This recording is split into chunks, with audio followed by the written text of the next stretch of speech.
आज इस महान ग्रंथ के विषय में रूबरू कराती हूँ। इसके सबसे पहला अध्याय हमारा भूमिका।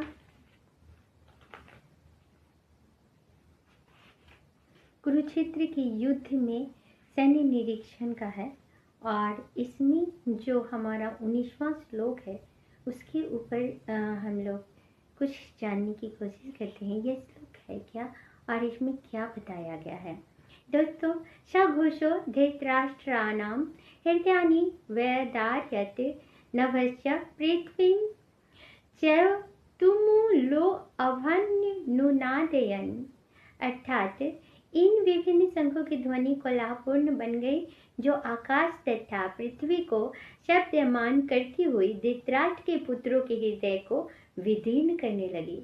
अर्थात ये श्री कृष्ण के और अर्जुन जी के शंखनाद से भीष्म तथा दुर्योधन के पक्ष अन्य वीरों ने अपनी अपनी शंख बजाए तो पांडवों के हृदय विदीर्ण नहीं हुए। ऐसी घटनाएं का वर्णन नहीं मिलता, किंतु इस विशिष्ट श्लोकों में कहा गया है कि पांडवों के पक्ष के शंखनाद से धृतराष्ट्र के पुत्रों के हृदय विदीर्ण हो गए। इसका कारण स्वयं पांडव और भगवान कृष्ण में उनका विश्वास है। परमेश्वर की शरण ग्रहण करने वाले को किसी प्रकार का भय नहीं रह जाता, चाहे वह कितनी ही विपत्ति में क्यों न हो। तो दोस्तों, परमेश्वर के अगर आप साथ हैं, धर्म के साथ हैं, तो किसी भी परिस्थिति में आपके अंदर ना भय नहीं आती है, क्योंकि आपको लगता है कि हमारा परमेश्वर हमारे साथ है, वो हमें हर परिस्थिति में थाम लेगा। जो होगा वो अच्छा ही होगा। परमेश्वर हमेशा अच्छा ही करेंगे। अथ व्यवस्थितान्त दृष्टा धृतराष्ट्रा कपिध्वजा प्रवृत्ते शस्त्र संपाते धनुरुद्धम्य पांडवा ऋषिकेशं तदा वाक्यमिदमाहं महीपते। अर्थात उस समय हनुमान से अंकित ध्वजा लगे रथ पर आसीन पांडु पुत्र अर्जुन अपना धनुष उठाकर तीर चलाने के लिए उद्यत हुआ। हे राजन, धृतराष्ट्र के पुत्र को व्यूह में खड़ा देखकर अर्जुन ने श्री कृष्ण से ये वचन कहे।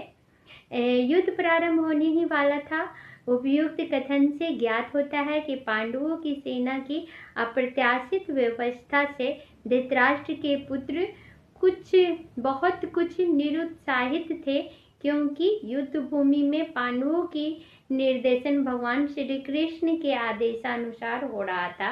अर्जुन की ध्वजा पर हनुमान का चिन्ह भी विजय का सूचक है, क्योंकि हनुमान ने राम तथा रावण युद्ध में राम की सहायता की थी, जिससे राम विजय हुए थे।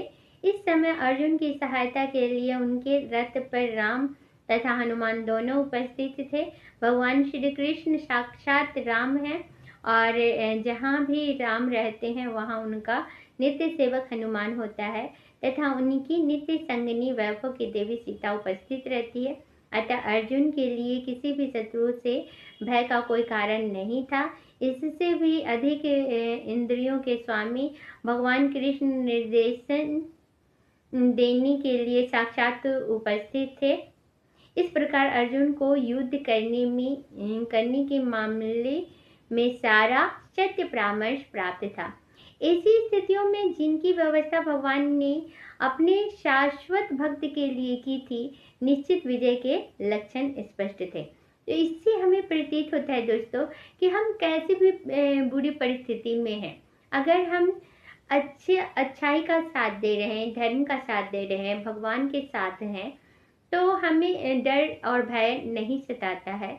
वहीं पर आप अगर गलत कर्म कर रहे हैं, अधर्म का साथ दे रहे हैं, आपने हमेशा ही लोगों को सताया है, तो वैसी परिस्थिति में आपको